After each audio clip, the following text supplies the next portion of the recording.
नमस्कार प्यारे दोस्तों, आपका स्वागत है हमारे YouTube चैनल यूपीएससी स्टूडेंट में। मैं हूं कृष्णा। आज हम लोग पढ़ेंगे 9th क्लास की जियोग्राफी हिंदी मीडियम में। NCERT की बुक पढ़ेंगे। तो इसमें हम देखेंगे पहले क्या क्या है। इसमें पहला चैप्टर है आकार और स्थिति, उसके बाद दूसरा है भारत का भौतिक स्वरूप, तीसरा है अपवाह और चौथा है जलवायु, पांचवा है प्राकृतिक वनस्पति एवं वन्य प्राणी और छठवां है जनसंख्या। हम ये यूपीएससी जो बिगनर हैं और यूपीएससी या 9th क्लास में पढ़ रहे हैं तो उनके लिए ये सेशन उपयोगी होगा। आप अपने पास बुक रख लीजिएगा। बुक से हम जो पढ़ेंगे बताएंगे, आपको समझा देंगे, आप अपने बुक से देखते रहिएगा। तो हम आज पढ़ेंगे पहला चैप्टर आकार और स्थिति के बारे में। कहा गया है इसमें भारत विश्व की प्राचीनतम, इसमें जो है हम जो है क्वेश्चन आंसर भी देखेंगे लास्ट में। भारत विश्व की प्राचीनतम संस्कृतियों में से एक है। पिछले 5 दशकों में भारत ने सामाजिक आर्थिक रूप से बहुमुखी उन्नति की है। कृषि, उद्योग, तकनीकी और सर्वांगीण आर्थिक विकास में अद्भुत प्रगति हुई है। भारत का विश्व इतिहास में भी महत्वपूर्ण योगदान रहा है। हम देख रहे हैं कि भारत की जो है बढ़ती ताकत, बहुत सारी खोज, और हमारे वैज्ञानिक भी देखो चंद्रयान, आदित्य L1, तो बहुत सारी ग्रोथ किया है भारत कुछ वर्षों में। स्थिति, भारत एक विशाल देश है या उत्तरी गोलार्ध में स्थित है। इसमें जो है एक चित्र दिया है, मैं उसको भी समझा दूंगा। और इसका मुख्य भाग जो है 8.4 अक्षांश उत्तर से और 37.6 उत्तर अक्षांश तथा 68.7 पूर्व से और 97.25 पूर्व देशांतर तक है, अक्षांश देशांतर तक है। कर्क रेखा 23.5 डिग्री उत्तर में देश को लगभग 2 बराबर भागों में बांटती है। मुख्य भूभाग के दक्षिण पूर्व में अंडमान निकोबार द्वीप समूह, बंगाल की खाड़ी में एक, दक्षिण पश्चिम में लक्षद्वीप द्वीप समूह अरब सागर में स्थित है। और अपनी एटलस की सहायता से आप देख सकते हैं तो जो अंडमान निकोबार द्वीप समूह है वो बंगाल की खाड़ी तथा जो है दक्षिण पश्चिम में वो स्थित है, और जो नहीं दक्षिण पूरब में वो स्थित है, पूरब पश्चिम। और जो लक्षद्वीप समूह है वो अरब सागर में स्थित है, दक्षिण पश्चिम में। और जो अंडमान निकोबार द्वीप समूह है वो दक्षिण पूरब में स्थित है। तो हम देखेंगे आकार। तो इसमें लिखा कि भारतीय संघ राज्य का सबसे दक्षिण बिंदु जो इंदिरा पॉइंट कहा जाता है, सन 2004 में सुनामी लहरों के कारण समुद्र में जलमग्न हो गया था, जो इंदिरा पॉइंट है। आकार में कहा गया भारत के भूभाग का कुल क्षेत्रफल लगभग 32.8 लाख वर्ग किलोमीटर है। भारत का क्षेत्रफल विश्व के कुल ऐतिहासिक भौगोलिक क्षेत्रफल का जो है 2.4% है। और इससे स्पष्ट है कि भारत विश्व का 7वां बड़ा देश है। भारत की स्थिति, जो भारत विश्व का 7वां बड़ा देश है, तो इससे पहले जो देश हैं रूस बड़ा है, उसके बाद कनाडा, उसके बाद साउथ अमेरिका, उसके बाद चीन, ब्राज़ील, ऑस्ट्रेलिया और उसके बाद अब जाके भारत। तो आगे इसमें देखेंगे भारत की स्थल सीमा रेखा लगभग 15,200 किलोमीटर और समुद्र तट रेखा अंडमान और निकोबार द्वीप समूह तथा लक्षद्वीप के साथ 7,516.6 किलोमीटर है। ये कह रहा है कि समुद्री रेखा जो है वो 7,500 16.6 किलोमीटर। भारत के उत्तर पश्चिम तथा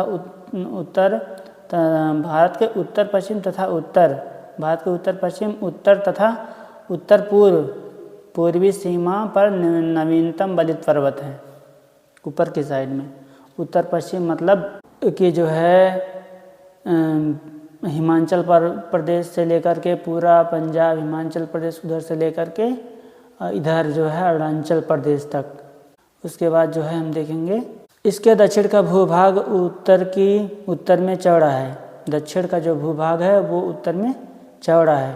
22 डिग्री उत्तरी अक्षांश से हिंद महासागर की ओर सकरा होता गया है। इसके पश्चिम में अरब सागर तथा पूरब में बंगाल की खाड़ी स्थित है। अक्षांश और देशांतर का विस्तार लगभग 30 डिग्री है, परंतु फिर भी पूर्व पश्चिम का विस्तार उत्तर दक्षिण के विस्तार की अपेक्षा कम प्रतीत होता है। गुजरात से अरुणाचल प्रदेश के स्थिति स्थानीय समय में 2 घंटे का अंतर है। 82 डिग्री 30 पूर्व देशांतर रेखा को भारत की मानक यामोत्तर माना गया है, जो कि उत्तर प्रदेश के मिर्ज़ापुर से गुजरती है। अक्षांश का प्रभाव दक्षिण से उत्तर की ओर दिन और रात की अवधि पर पड़ता है। ऐसा कहा जा रहा है कि जो गुजरात है और उधर अरुणाचल प्रदेश है, इसके बीच में 2 घंटे का दिन में जो है फर्क है।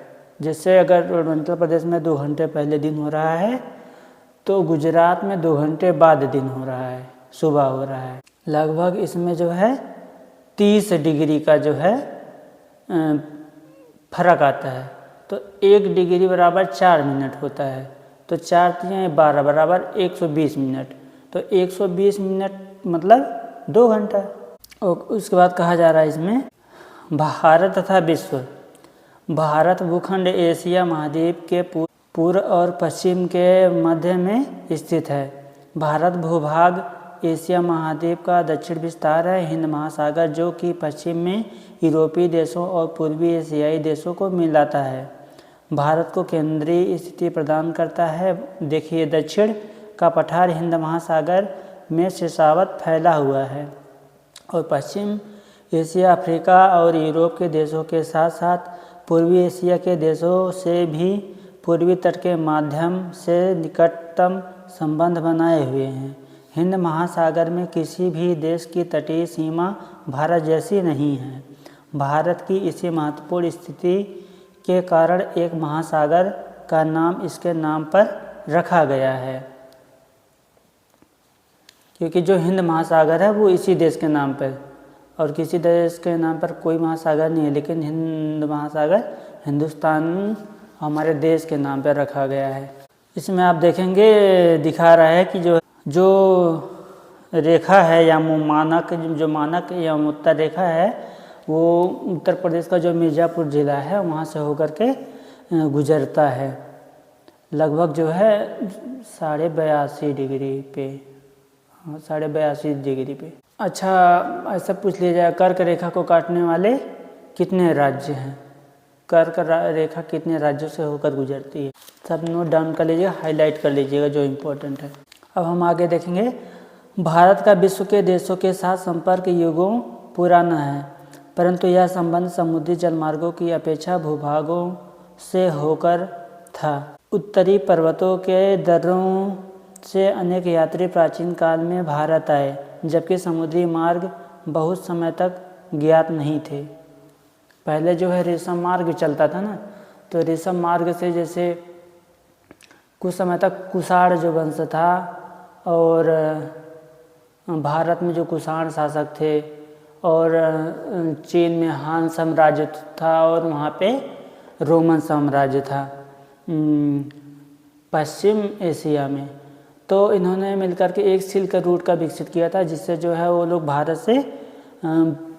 भारत से यूरोप में जो है रोमन साम्राज्य, ग्रीक लोग यहाँ से भारत से बहुत सारी वस्तुएं जैसे सूत, कपड़ा, जूट, कपास और काली मिर्च, हाथी के दांत, ये सारी चीज़ जो है यहाँ से परचेज करके ले जाते थे खरीद करके। चाइना से भी ले जाते थे, अदरक, मिट्टी के बर्तन, बहुत सारी चीज़ें। तो इसमें आगे देखेंगे, इन मार्गों से प्राचीन समय से विचारों और वस्तुओं का आदान प्रदान होता रहा। और जो बौद्ध धर्म है, इसका भी विस्तार इसी रास्ते से हुआ, क्योंकि लोग आते जाते थे, तो यहाँ से वहाँ की सभ्यता और संस्कृति का भी आदान प्रदान हुआ। लोग एक दूसरे के कल्चर के बारे में जानने लगे। बहुत सारे यात्री वहाँ से, जैसे चाइना से ह्वेनसांग वगैरह भी यहाँ पे आए पढ़ने के लिए, विदेशों से। तो वही कह रहा है इसमें, इन मार्गों से प्राचीन समय से विचारों और वस्तुओं का आदान प्रदान होता रहा। भारत का पश्चिम, मध्य और पूर्वी एशिया तथा दक्षिण एशिया के पड़ोसी देशों के साथ एक अद्भुत संपर्क रहा है। इसी प्रकार उपनिषदों के विचार, रामायण तथा पंचतंत्र की कहानियाँ, भारतीय अंक एवं दशमलव प्रणाली आज संसार के विभिन्न भागों तक पहुँच सके। दशमलव का जो है, जब 0 दिया भारत ने, तब दुनिया को गिनती आई। तो सारी चीज़ें हैं यहीं से। मसाले, मलमल आदि कपड़े तथा व्यापार के अन्य सामान भारत से विभिन्न देशों को ले जाए जाते थे।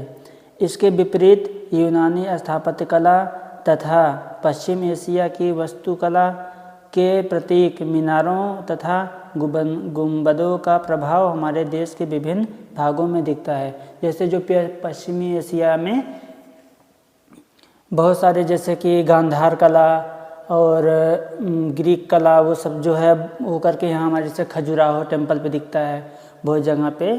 और जैसे यहाँ पे और इंडिया का जो चोल साम्राज्य के द्वारा वास्तुकलाएँ बनाई जाती थी, तो इसका भी बहुत सारा कला क्षेत्र इसका विस्तार हुआ।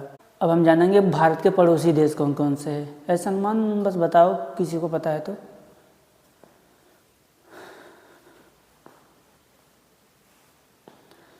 जैसे भारत के जो पड़ोसी देश हैं, चाइना सबसे बड़ा है, पाकिस्तान, अफ़गानिस्तान, नेपाल, भूटान, म्यांमार, बांग्लादेश और मालदीव।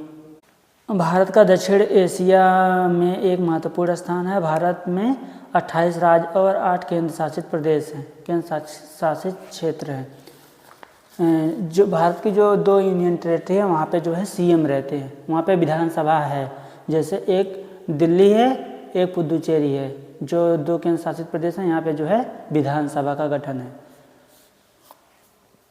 उसके बाद हम देखेंगे पश्चिमी और पूर्वी तटों पर केंद्र शासित क्षेत्रों की संख्या ज्ञात कीजिए। क्वेश्चन है। और क्षेत्रफल के आधार पर सबसे बड़ा एवं सबसे छोटा राज्य कौन सा है क्षेत्रफल के दृष्टि से, और कौन से राज्य अंतर्राष्ट्रीय सीमा तथा समुद्री तट को स्पर्श करते हैं, ये सब जो है जानना है। ठीक है, सारे क्वेश्चन का आंसर इसी में मिलेगा। अब देखिए आगे में, भारत की भूमि की सीमाएं उत्तर पश्चिम से पाकिस्तान और अफगानिस्तान के साथ देखिए भारत की जो सीमाएं हैं उत्तर पश्चिम में बाएं लेफ्ट है, आप अपने सामने मैप रखिए और लेफ्ट हैंड में देखिए पाकिस्तान उत्तर पश्चिम में, और उसके बाद फिर अफगानिस्तान है उसके शीर्ष पे, उसके बाद उत्तर में चीन, कोष्ठक में तिब्बत। पहले तिब्बत था, तिब्बत पे कब्जा कर लिया, और वहाँ के जो प्रधानमंत्री थे दलाई लामा राष्ट्रपति थे, वो यहाँ पे भारत में आकर के रह रहे हैं, शरण लिए हैं। उसके बाद आप देखेंगे तिब्बत के बाद नेपाल है और भूटान के साथ पूरब में आप देखेंगे म्यांमार है, और उसके बाद बांग्लादेश के साथ जो है। अब इसमें ये कह रहा है कि क्या आप जानते हैं 1947 से पूर्व भारत के 2 प्रकार के राज्य थे, प्रांत और रियासत। वायसराय द्वारा नियुक्त अंग्रेजी अधिकारी प्रांतों पर शासन करते थे, और रियासतों का शासन स्थानीय शासकों द्वारा पैतृकता के आधार पर अंग्रेजी शासकों की प्रभुसत्ता मानकर स्वायत्तता से किया जाता था। अब उसके बाद दक्षिण में जो है समुद्र पार कर हमारे जो, हाँ एक देश मैंने भूल गया था, श्रीलंका हमारा पड़ोसी। दक्षिण में जो है समुद्र पार कर हमारे पड़ोसी 2 द्वीप समूह राष्ट्र श्रीलंका और मालदीव हैं। भारत और श्रीलंका के बीच में छोटी जो है समुद्री रास्ता है जिसको पाक जल संधि कहते हैं, पाक जल संधि के नाम से जानते हैं, के बीच में एक छोटी समुद्री रास्ता पाक जल संधि तथा मन्नार की खाड़ी है। मालदीव लक्षद्वीप के दक्षिण में स्थित है। लक्षद्वीप की राजधानी कहाँ है? कावारत्ती। और मालदीव की राजधानी कहाँ है? माले। और उसके बाद जो है इसमें करा है, अपने पड़ोसी देशों के साथ भारत के भौगोलिक और ऐतिहासिक संबंध बहुत अच्छे रहे हैं। अपनी एटलस में एशिया के मानचित्र में देखो कि भारत कैसे अलग दिखाई देता है। उसके बाद कह रहा, क्या आप जानते हैं स्कूल भुवन एक पोर्टल है जो देश के प्राकृतिक संसाधनों, पर्यावरण और सतत विकास में उनकी भूमिका के बारे में छात्रों के बीच जागरूकता लाने के लिए मानचित्र आधारित शिक्षा प्रदान करता है। यह एनसीईआरटी पाठ्यक्रम के आधार पर भुवन एनआरसी इसरो की एक पहल है। आप माध्यमिक शिक्षा से संबंधित भारत के विभिन्न मानचित्रों को देख सकते हैं। इसमें दिया है उसका जो है लिंक, आप उसमें देख सकते। पहला चैप्टर हो गया समाप्त। अब हम इसका क्वेश्चन आंसर देख लेंगे। अब हम देखेंगे निम्नलिखित 4 उत्तरों में से उपयुक्त उत्तर चुनिए। कर्क रेखा किस राज्य से नहीं गुजरती है? तो इसमें हम देखेंगे पहले कौन कौन से राज्य से गुजरती है। तो गुजरात, राजस्थान, उसके बाद कौन सा राज्य पड़ता है? मध्य प्रदेश, झारखंड, पश्चिम बंगाल, छत्तीसगढ़ और मिजोरम और त्रिपुरा। तो 8 राज्य हो गए। तो जिसमें से उड़ीसा दिया है तो उड़ीसा राज्य जो है नहीं है। हम आगे देखेंगे इसमें दूसरा क्वेश्चन, भारत का सबसे पूर्वी देशांतर कौन सा है? अब भारत का पीछे नक्शा दिया है, पूर्वी देशांतर पूछ रहा है। पूर्वी देशांतर कौन सा देख करके बताओ। आपको 1 मिनट का टाइम है। पूर्वी देशांतर जो है ये ऑप्शन इसमें का होगा 97.25 पूरब। इसमें तीसरा करा उत्तराखंड, उत्तर प्रदेश, बिहार, पश्चिम बंगाल और सिक्किम की सीमाएं किस देश को छूती हैं? उत्तराखंड, उत्तर प्रदेश, बिहार और पश्चिम बंगाल और सिक्किम की सीमाएं जो किसे छूती हैं? तो नेपाल को छूती हैं। उसके बाद कह रहा है ग्रीष्म अवकाश में आप यदि कावारत्ती जाना चाहते हैं तो किस केंद्र शासित प्रदेश क्षेत्र में जाएंगे? कावारत्ती को मैंने बताया था, कावारत्ती लक्षद्वीप की राजधानी, तो हम लक्षद्वीप जाएंगे। उसके बाद कह रहा है मेरे मित्र एक ऐसे देश के निवासी हैं जिस देश की सीमा भारत के साथ नहीं लगती है।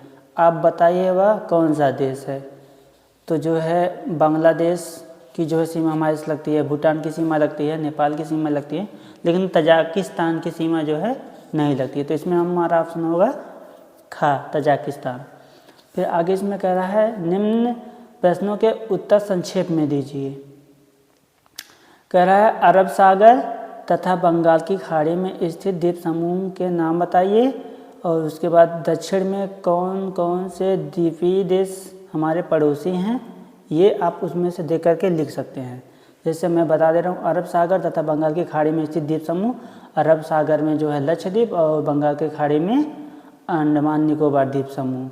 दक्षिण में कौन सा द्वीपीय देश है और दक्षिण में कौन कौन से द्वीपीय देश है? तो श्रीलंका और मालदीव।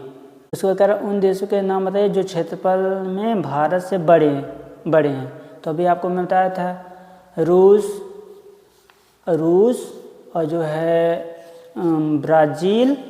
क्रम वाइज अगर आप देखेंगे तो पहले कहेगा रूस, कनाडा, साउथ अमेरिका और चीन, ब्राज़ील, ऑस्ट्रेलिया, उसके बाद भारत। अब उसके बाद हम देखेंगे अगला क्वेश्चन जिसमें कहा है कि हमारे उत्तर पश्चिम, उत्तरी तथा उत्तर पूर्वी पड़ोसी देशों के नाम बताइए। बहुत ईजी है, आप लोग लिख लीजिएगा इसको।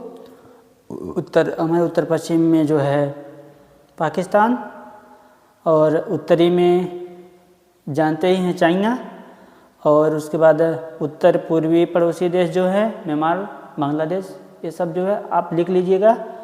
अब मैं आपको जो है ये सारे क्वेश्चन बहुत ही ईजी हैं, आप लोग इसे करके आइए होमवर्क में। अब हम देखेंगे, कमेंट सेक्शन में बता दीजिएगा, अगर नहीं आएगा तो हम फिर करवा देंगे।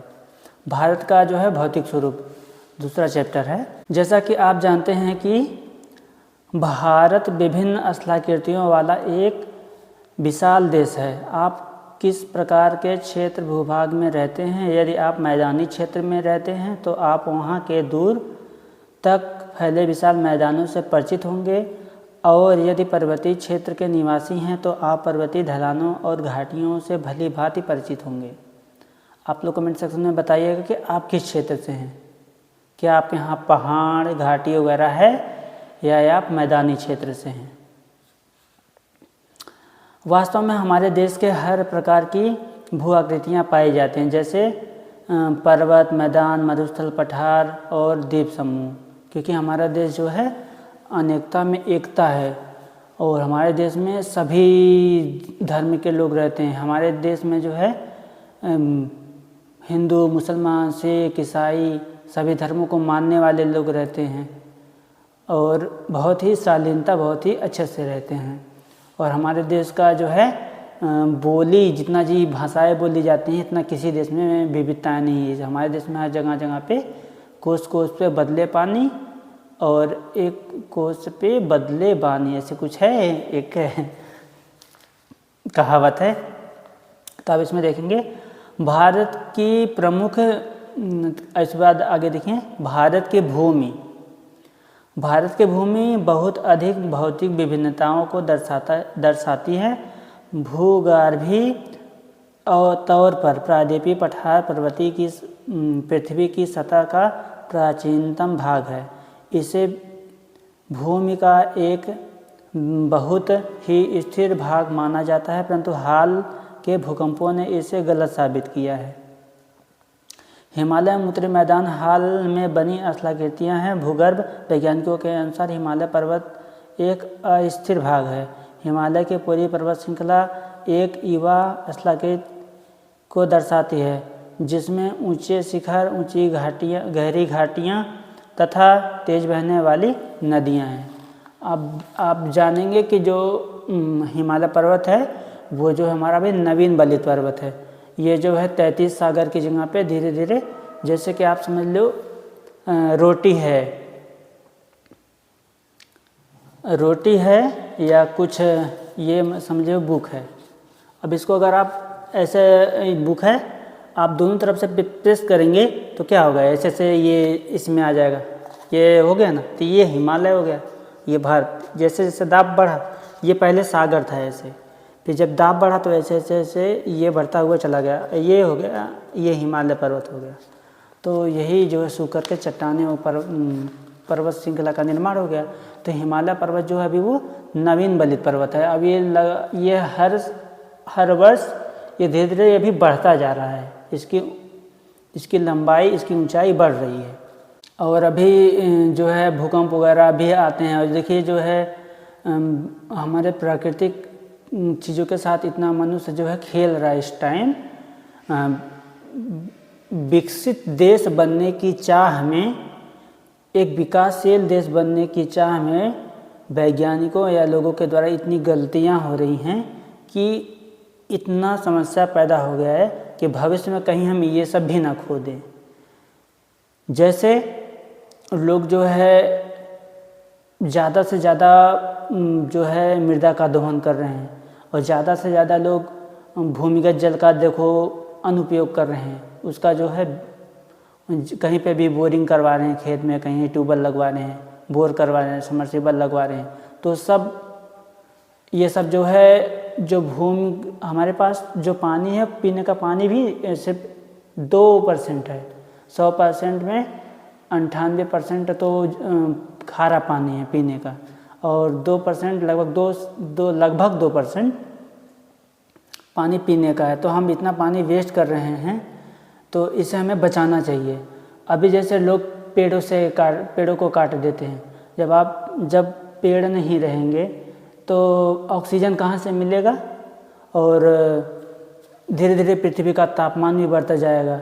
तो इन सब चीज़ों को हमको बचाना है, क्योंकि भविष्य में पहले जो है पास्ट में जो हमारे पूर्वज थे उन्होंने चिपको आंदोलन और बहुत सारी चीज़ें चला करके जो पेड़ थे उनको बचाया, ताकि उनका जो आने वाले जो मतलब हमारे जो हम लोग आए हैं अपनी पीढ़ी के लिए उन्होंने बचा के रखा कि वो लोग आएँ ताकि वो लोग लंबा जीवन और अच्छा जीवन जी सकें। तो हमारा भी कर्तव्य है और हमें भी पर्यावरण के खिलाफ लोगों को सचेत करना चाहिए कि हमें भी लोगों के लिए बचा के रखना चाहिए।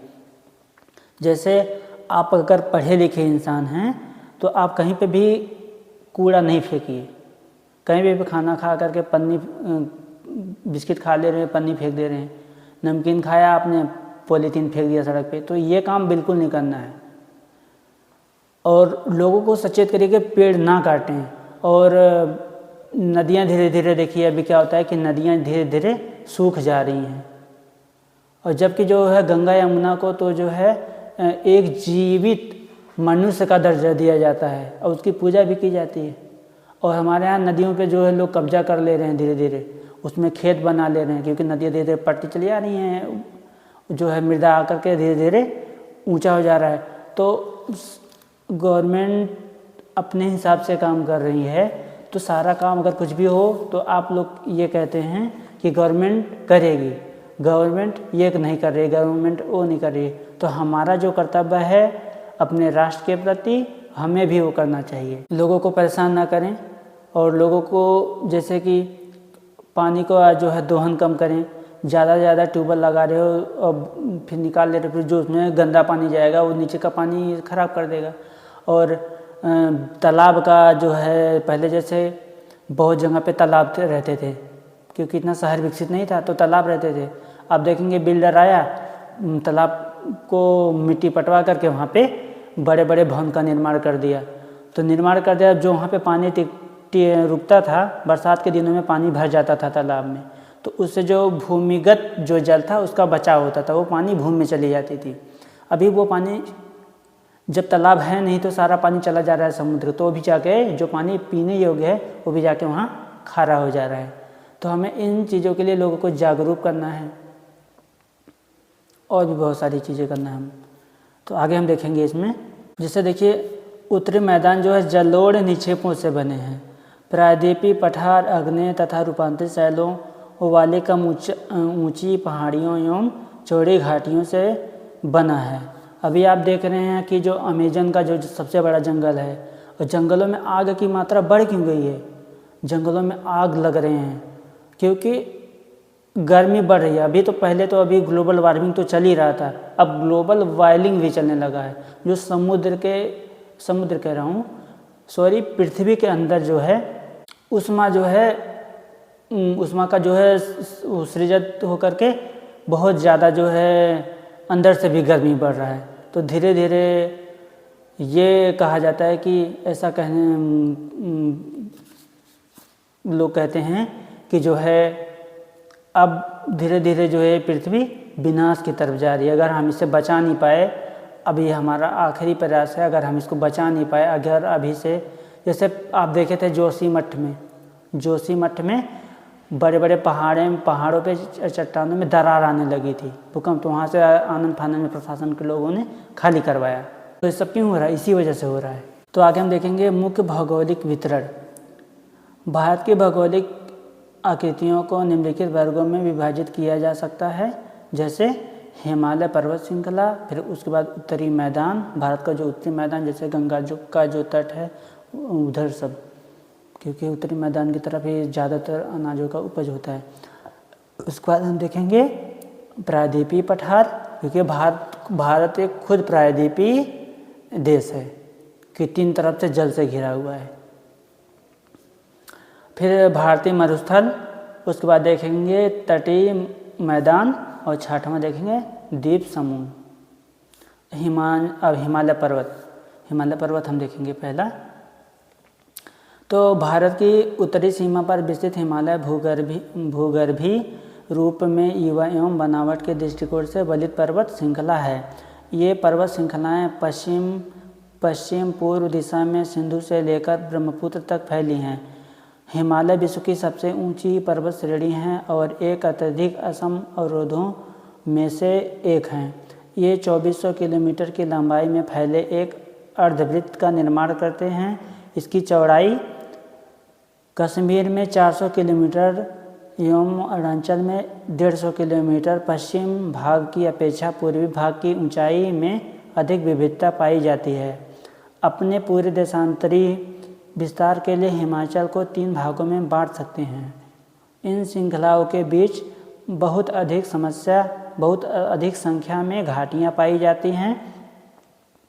सबसे उत्तरी भाग में स्थित श्रृंखला को महान या आंतरिक हिमालय या हिमाद्री कहते हैं, आंतरिक भाग को। और जो कह रहा है इसमें आगे, यह सबसे अधिक सतत श्रृंखला है। इसमें 6000 मीटर की औसत ऊंचाई वाले सर्वाधिक ऊंचे शिखर हैं। इसमें हिमालय के सभी मुख्य शिखर हैं। जैसे हिमालय के जो मुख्य शिखर हैं उनकी जो है उनको बता देते हैं हम, शिखर है और देश कौन सा है और ऊंचाई कितनी है। आप लोग अगर चैनल पर नए हैं तो चैनल को सब्सक्राइब कर लीजिए और वीडियो को शेयर करिए ताकि ज़्यादा से ज़्यादा लोग पढ़ सकें और उनको भी लाभ मिल सके। अब आगे आप देखेंगे माउंट एवरेस्ट। माउंट एवरेस्ट कहाँ पे है? नेपाल में। इसकी लंबाई कितनी है? 8848। कंचनजंगा कहाँ है? भारत में है। इसकी लंबाई कितनी है? 8598। मकालू पर्वत कहाँ है? नेपाल में। इसकी लंबाई कितनी है? 8491। और उसके बाद धवलागिरी नेपाल। धवलागिरी कहाँ है? नेपाल में। इसकी लंबाई कितनी है? 8172। उसके बाद जो है हम देखेंगे नंगा पर्वत कहाँ है? भारत में है। इसकी लंबाई कितनी है? 8126। अन्नपूर्णा पर्वत कहाँ है? नेपाल में है। इसकी जो है लंबाई कितनी है? 8078। उसके बाद हम देखेंगे नंदा देवी कहाँ है? भारत में है। इसकी लंबाई कितनी है? 7817। उसके बाद हम देखेंगे कामेट कहाँ है? भारत में है। इसकी लंबाई कितनी है? 7756। उसके बाद हम देखें नामचा बउआ कहाँ है? भारत में। 7756 इसकी भी लंबाई माना जाता है। फिर उसके बाद हम देखेंगे गुरुला मंधाता। ये कहाँ है? नेपाल में। इसकी लंबाई कितनी है? 7728। तो हम आगे देखेंगे महान हिमालय के वलय की प्रकृति असममित है। हिमालय के इस भाग का क्रोड ग्रेनाइट का बना है। यह श्रृंखला हमेशा बर्फ से ढकी रहती है तथा इससे बहुत सी हिमानियों का प्रवाह होता है। उसके बाद एक क्वेश्चन पूछा इसमें, महान हिमालय में पाई जाने वाली हिमानियों तथा दर्रों के नाम। और उसके बाद कह रहा भारत के इन राज्यों के नाम जहां ऊपर दिए गए ऊंचे शिखर स्थित हैं। ये सब क्वेश्चन करके ले आना। आप हमारा जो टेलीग्राम ग्रुप है, आप हमारे जाएंगे यूट्यूब चैनल में तो देखेंगे हमने वहाँ पे लिंक दे रखा है टेलीग्राम ग्रुप का। आप उसमें जा कर के ये सारे क्वेश्चन करके उसमें भेजिएगा। उसके बाद कह रहा हूँ आगे बताया इसमें, हिमाद्री के दक्षिण में स्थित श्रृंखला सबसे अधिक असम है। हिमालय के जो इस दक्षिण में स्थित श्रृंखला है उसका नाम अधिक सबसे जो है वो असम है एवं हिमालय या निम्न हिमालय के नाम से जानी जाती है। इन श्रृंखलाओं का निर्माण मुख्यतः अत्यधिक संपीड़ित तथा पर्वतीय शैलों से हुआ है। इनकी ऊंचाई 3700 मीटर और 4500 मीटर के बीच है तथा औसत जो चौड़ाई है 50 किलोमीटर है। जबकि पीर पंजाल श्रृंखला सबसे लंबी तथा सबसे महत्वपूर्ण श्रृंखला है। धौलाधर एवं महाभारत श्रृंखला भी अन्य महत्वपूर्ण है। इस श्रृंखला से कश्मीर की घाटी तथा हिमाचल के कांगड़ा एवं कुल्लू की घाटियाँ स्थित है। इस क्षेत्र को पहाड़ी नगरों के नाम से जाना जाता है। अब ये बताइएगा आप लोग कमेंट बॉक्स में कि धवलागिरी कहाँ है और ये क्या नाम है पीर पंजाल पर्वत ये कहाँ पे है। इसके बाद हम देखेंगे एक क्वेश्चन दिया है, एटलस में मैसूरी, नैनीताल एवं रानीखेत की स्थिति देखें एवं राज्यों के नाम लिखें। जहाँ पे ये स्थित है। आप इसका भी आंसर दीजिएगा। एक दिन हम डाउट सेशन लेंगे, उसी में सारा बता देंगे आपको, जब नहीं आएगा तो पूछ लेना। हिमालय की सबसे बाहरी श्रृंखला को शिवालिक कहा जाता है। इनकी चौड़ाई 10 से 50 किलोमीटर तथा ऊंचाई 900 से 1100 मीटर के बीच है। ये श्रृंखला उत्तर में स्थित मुख्य हिमालय की श्रृंखलाओं से नदियों द्वारा लाई गई असंपीड़ित अवसादों से बनी है। जो अवसाद बह बह करके, जैसे नदियों के साथ जो पहाड़ी क्षेत्रों से निकलती हैं, बड़े बड़े पठार पर्वत लेकर के, उसके बाद जो है जो जब मैदानी भाग में आती है तो वहाँ से अवसाद उठा लेते हैं, तो अवसाद लेकर के आती हैं। तो उस अवसाद समझे तो जो मिट्टी का कटाव होता है, मिट्टी बह करके आती है, उसी को अवसाद बोलते हैं। तो ये घाटियाँ बजरी तथा जलोढ़ मिट्टी की मोटी परत से ढकी हुई हैं। निम्न हिमाचल तथा शिवालिक के रूप में स्थित लंबोद घाटी को दून के नाम से जाना जाता है। मतलब जो हिमाचल तथा शिवालिक के बीच के स्थित जो लंबोद घाटी है, उसको दून के नाम से जाना जाता है। जो दो पठारों के बीच में जो स्थित गली होता है, उसको दून के नाम से बताया जा रहा है। कुछ प्रसिद्ध दून हैं, जैसे देहरादून, कोटली दून एवं पाटली दून। पामीर जो है, उसके बाद कुनलून, श्रेणी, ये सब हिमाचल प्रदेश के उत्तर में है। अब इसमें आगे देखेंगे, इस उत्तर दक्षिण के अतिरिक्त हिमालय को पश्चिम से पूर्व तक स्थित क्षेत्रों के आधार पर भी विभाजित किया गया है। इन वर्गीकरणों को नदी घाटियों की सीमाओं के आधार पर किया गया है। उदाहरण के लिए सतलुज एवं सिंधु नदी के बीच स्थित हिमालय के भाग को पंजाब हिमालय के नाम से जाना जाता है।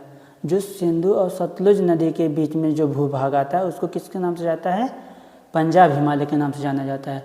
लेकिन पश्चिम से पूर्व तक क्रमशः इसे कश्मीर तथा हिमालय के नाम से जाना जाता है, हिमाचल के नाम से भी जाना जाता है। उसके बाद कह रहा है, जो सतलज और काली नदियों के बीच स्थित हिमालय का जो भूभाग है, उसको कुमाऊं हिमालय के नाम से जाना। जो सतलुज और जो काली नदी है, उसके बीच का जो भूभाग है, उसको जो है कुमाऊं हिमालय के नाम से जाना जाता है। काली तथा जो उसके बाद जो अगला जो विस्तार है, वो काली है, जो तीस्ता नदी है। काली और तीस्ता नदी के जो बीच का जो भूभाग है, उसको नेपाल हिमालय के नाम से सीमांकन करती है। मतलब नेपाल हिमालय के नाम से जाना जाता है उसे। हिमालय के कुछ क्षेत्रीय नाम पता कीजिए। जो क्षेत्रीय नाम है वो गूगल पे आपको मिल जाएगा, आप वहाँ से देख सकते हैं और देख करके हमें भी बताइएगा कमेंट बॉक्स में, ठीक है। हम आपके कोई टीचर नहीं हैं और हम भी आपकी तरह एक स्टूडेंट हैं, जो बस आप लोगों को, मैं यूपीएससी की तैयारी कर रहा हूँ, तो मैं सोचा आप लोगों के लिए वीडियो बनाऊँ, क्योंकि बहुत लोग एनसीईआरटी को पढ़ने के लिए बहुत दिक्कत होती है। सबसे मस्ट होता है एनसीईआरटी में जो है बुक रीडिंग। बुक से अगर पढ़ रहे हैं तो सही होता है। ऐसे वीडियो में तो कौन नहीं पढ़ लेता, जैसे वीडियो में शॉर्ट वीडियो सब बना, तो उसमें को क्या समझ में आएगा। बुक पढ़ो और अपने आप से मार्किंग करके अपना शॉर्ट नोट्स बनाओ, जो आपको ही समझ में आए। किसी दूसरे अगर कोई मांग रहा है तो उसे, क्योंकि वो भी तो जो मेहनत करेगा वो उसी का निकलेगा। अगर आपको बिना मेहनत का कोई शॉर्ट नोट मिल रहा है, आपको समझ में भी नहीं आएगा और आपका होगा भी नहीं। आप अपने मेहनत से अपना स्वयं नोट्स बनाओ। अब आज के हम देखेंगे, इसमें ब्रह्मपुत्र हिमालय की सबसे पूर्वी सीमा बनाती है। दिहांग महाखड्ड महाखड्ड को ही गार्ज बोला जाता है। के बाद हिमालय दक्षिण की ओर एक तीखा मोड़ बनाती हुई भारत की पूर्वी सीमा के साथ फैल जाता है। गार्ज आप समझते हैं, जैसे कि नदी ऐसे तिरछा सांप की तरह जाती है, तो बीच बीच में ऐसा जगह छूट जाता है। उसमें अगर कोई तालाब का निर्माण हो गया या पोखर का, तो उसको जो है गोखुर झील बोला जाता है, और ऐसे ऐसे अगर बने तो उसको जो है गार्ज बोला जाता है। अब हम आगे देखेंगे इसमें, इन्हें पूर्वांचल या पूर्वी पहाड़ियों तथा पर्वत श्रृंखलाओं के नाम से जाना जाता है। ये पहाड़ियाँ उत्तर पूर्वी राज्यों से होकर गुजरती हैं तथा मजबूत बलुआ पत्थरों जो अवसादी शैलों से बनी हैं, ये घने जंगलों से ढकी हैं तथा अधिकतर समांतर श्रृंखलाओं एवं घाटियों के रूप में फैली हैं। पूर्वांचल में पिटकाई नागा मिजो तथा मणिपुर पहाड़ियाँ शामिल हैं। आप देखेंगे अब उत्तरी मैदान, भारत का जो उत्तरी मैदान है उसके बारे में देखेंगे। उत्तरी मैदान 3 प्रमुख नदी प्रणालियों उत्तरी मैदान 3 प्रमुख नदी प्रणालियों सिंधु, गंगा एवं ब्रह्मपुत्र तथा इनकी सहायक नदियों से बना है। यह मैदान जलोढ़ मृदा से बना है। लाखों वर्षों से हिमालय के गिरिपाद से स्थित बहुत बड़े बेसिन से जलोढ़ का निक्षेपण हुआ, जिससे इस उपजाऊ मैदान का निर्माण हुआ। इसका विस्तार 7 लाख वर्ग किलोमीटर के क्षेत्र पर है। यह मैदान लगभग 2400 किलोमीटर लंबा एवं 200 से 300 किलोमीटर चौड़ा है।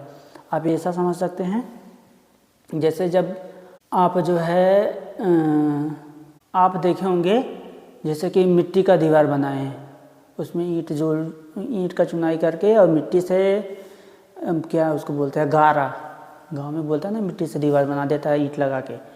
और जब बारिश के दिनों में मिट्टी बह के जाती है तो जो ईंट रहता है ईंट दिखाई देने लगता है, लेकिन उसके जो बीच की जो मिट्टी है वो बह करके चली जाती है। ऐसे पहाड़ों पे होता है।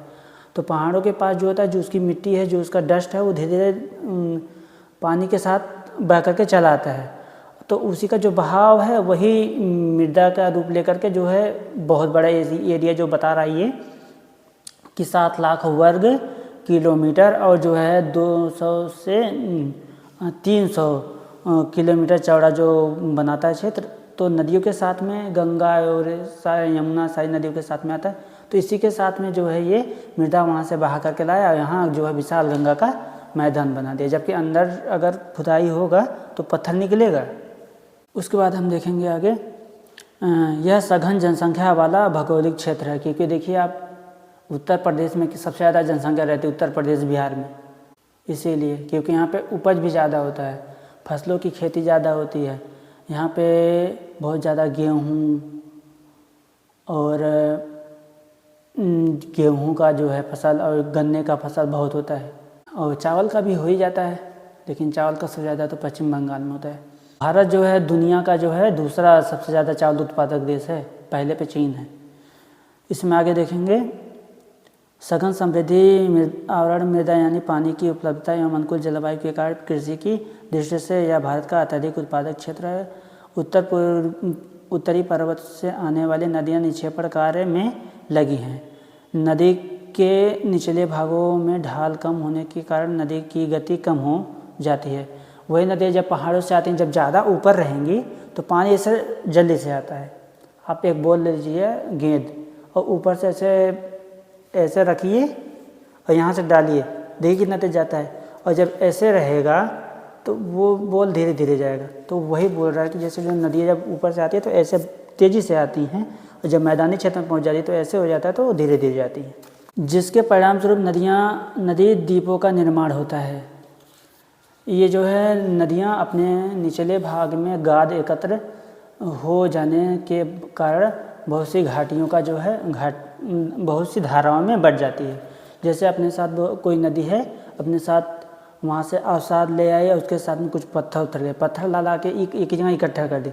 अब जब नदी आती है तो उसमें जो है ऐसे आई नदी, उसके साथ पत्थर आया तो पत्थर आके यहाँ आगे में कहीं पे अड़ गया। जब जैसे बारिश का सीजन चला गया और पत्थर आकर के वहीं पे रुक गया तो पत्थर वहीं धीरे धीरे जम जाता। तो उसके साथ जब दोबारा बारिश होगा तो थोड़ा थोड़ा, जब अगर बारिश ज़्यादा नहीं हुआ तो थोड़ा सा आएगा, तो जिसके साथ मृदा आएगा वो उसी पे रुक जाएगा।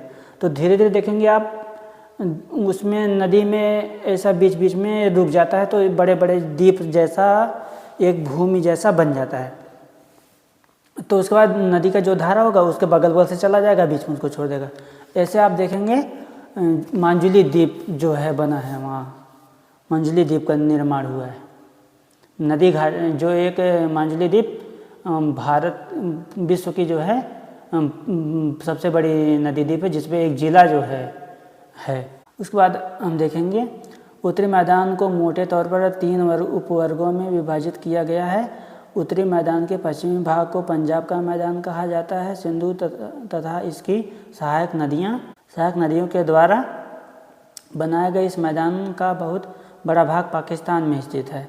सिंधु तथा इसकी सहायक नदियाँ झेलम, चेनाब रीवा, ब्यास तथा सतलुज हिमालय से निकलती है। मैदान के इस भाग में दोआब की संख्या बहुत अधिक है।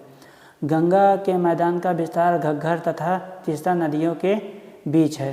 यही घग्गर नदी जो है, यही जो है जब अयोध्या में आती तो इसी को जो है सरयू के नाम से जाना जाता है। फिर जब बाहर निकल जाती तो उसे जो है फिर घग्गर नदी के नाम से जाना जाता है। बिहार झारखंड के कुछ भाग तथा पश्चिम बंगाल में फैला है। ब्रह्मपुत्र का मैदान इसके पूर्व विशेषकर असम में स्थित है। ब्रह्मपुत्र नदी को चाइना में दिवांग नदी जब वो इंटर करती है हिंदुस्तान में, तब जाके ब्रह्मपुत्र के नाम से जानी जाती है। उसके बाद हम देखेंगे उत्तरी मैदान की व्याख्या सामान्यतः उसके उच्चावचों में बिना किसी विधिवत्ता वाले समतल स्थल के रूप में की जाती है।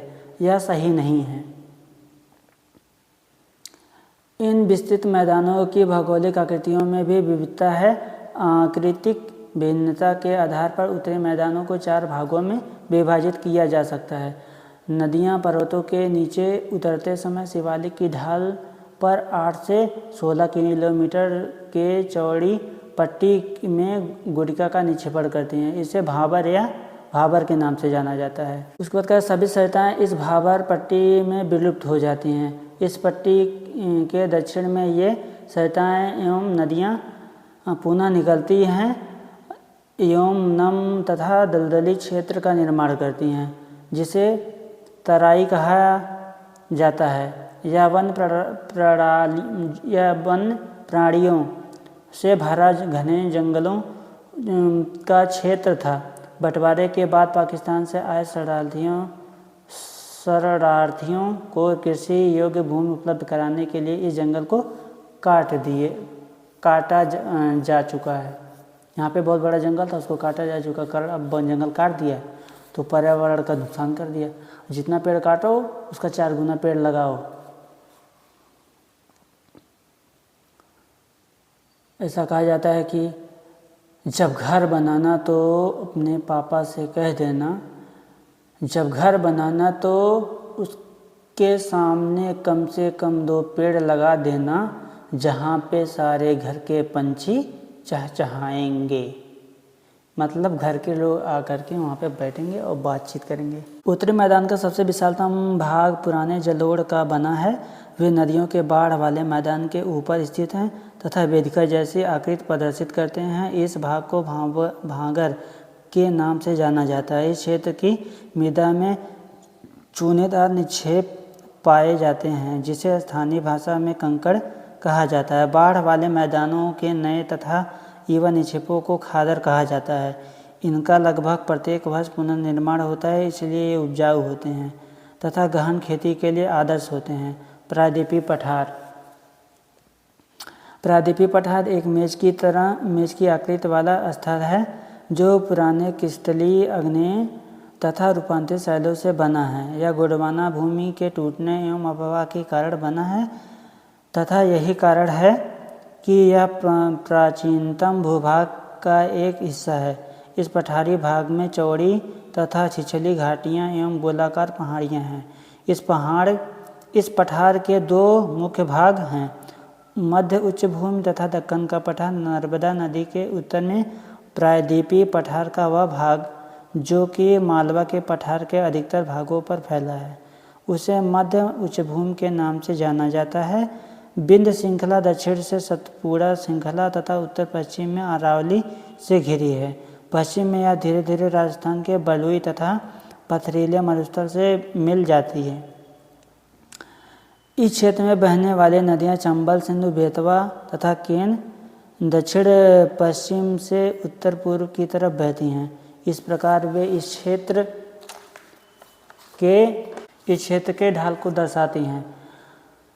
मध्य उच्च भूमि पश्चिम में चौड़ी लेकिन पूर्व में संकीर्ण है। इस पठार के पूर्वी विस्तार को स्थानीय रूप में बुंदेलखंड तथा बघेलखंड के नाम से जाना जाता है। इसके और पूर्व में विस्तार को दामोदर नदी तथा अपवाहित छोटा नागपुर पठार दर्शाता है। दक्षिण का पठार एक त्रिभुजाकार भूभाग है जो नर्मदा नदी के दक्षिण में स्थित है। दक्षिण का जो पठार है वो त्रिभुजाकार में है, ट्रायंगल में, क्योंकि प्रायद्वीपीय है ना, नीचे की तरफ पतला, ऊपर की तरफ चौड़ा। इसके उत्तर में चौड़े आधार पर सतपुड़ा की श्रृंखला है, जबकि महादेव, कैमूर की पहाड़ियाँ तथा मैकाल श्रृंखला इसके पूर्वी विस्तार हैं। भारत के भौतिक मानचित्र पर इन पहाड़ियों एवं श्रृंखलाओं की स्थिति को ज्ञात करें।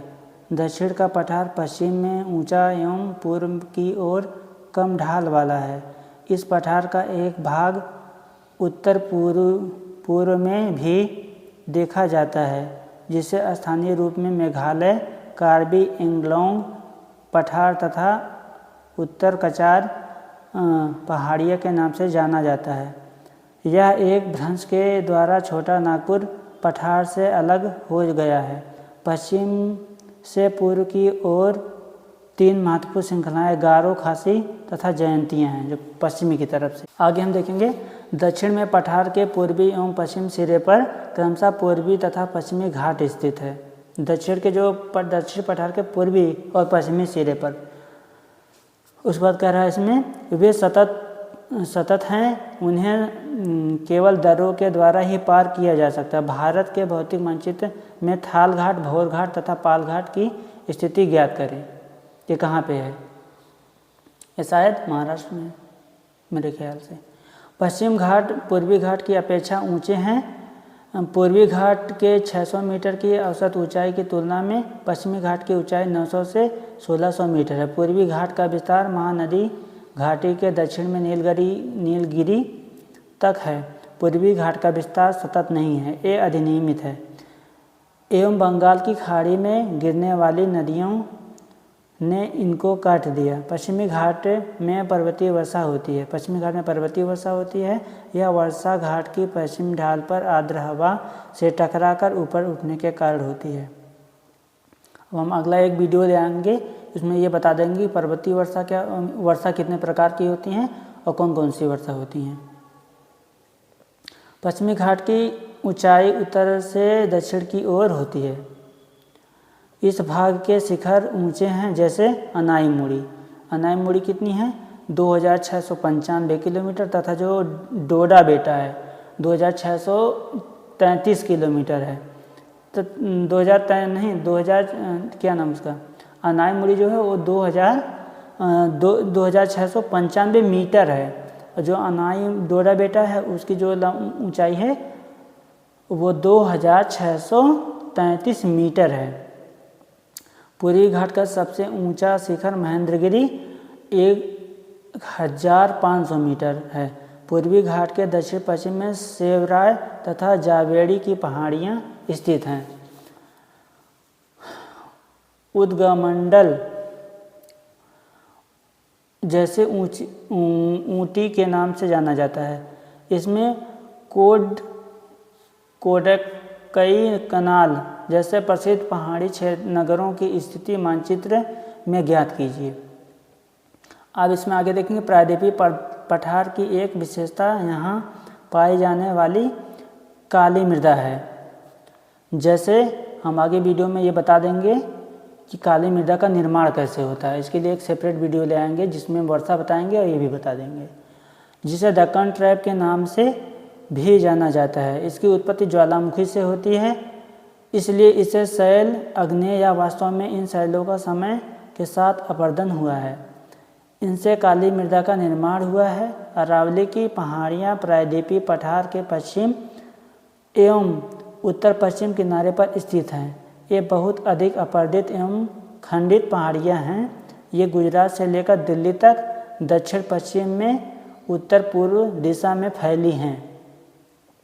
अब आगे हम देखेंगे भारतीय मरुस्थल। भारतीय मरुस्थल हम देखेंगे। भारतीय मरुस्थल पहाड़ी के पश्चिम किनारे पर थार का मरुस्थल स्थित है।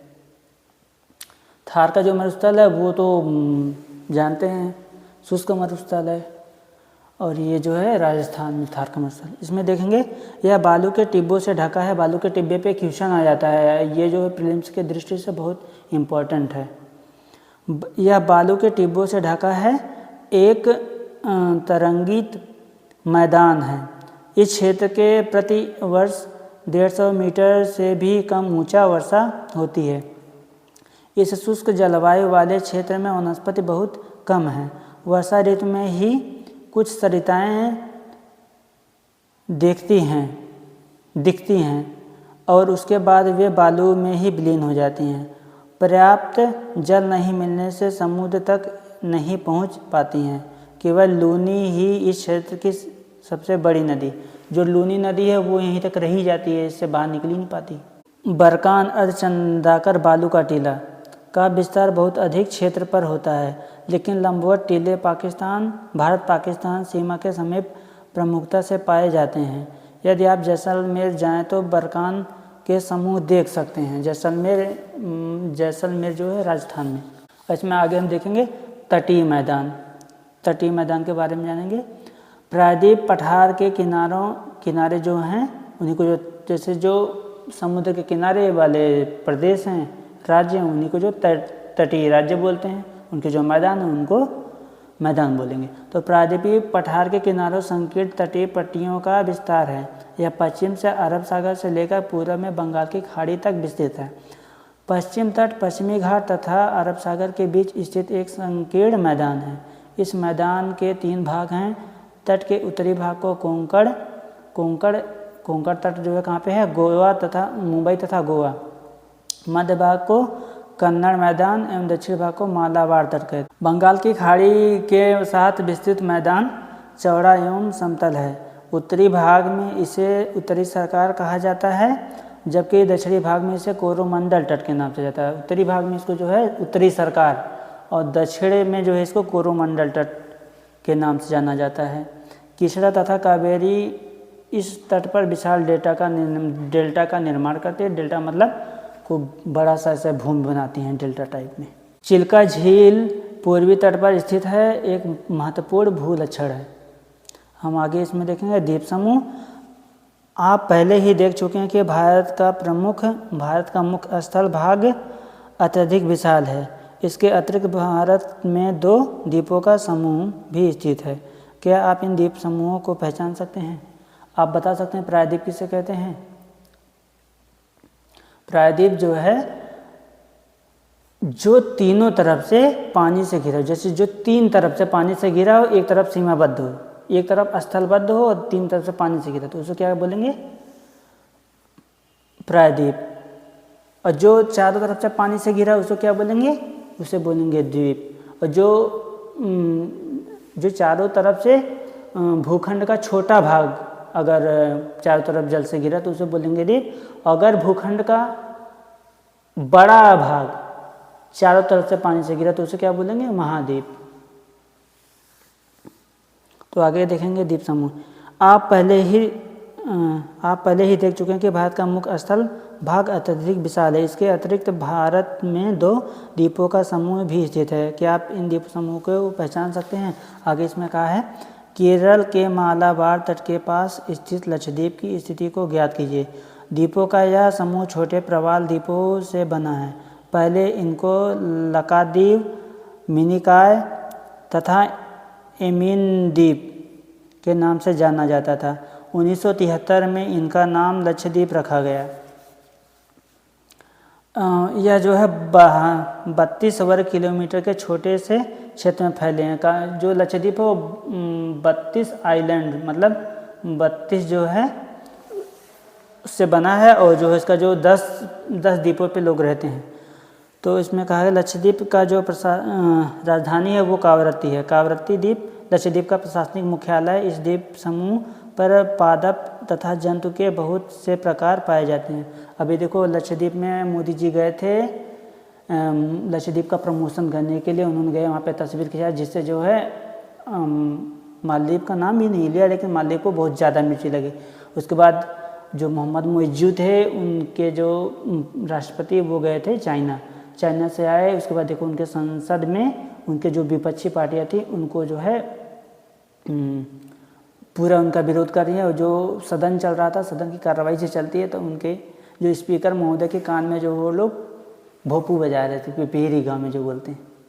उसके बाद आगे इसमें इस द्वीप समूह का पादप एवं जंतु के बहुत से प्रकार पाए जाते हैं।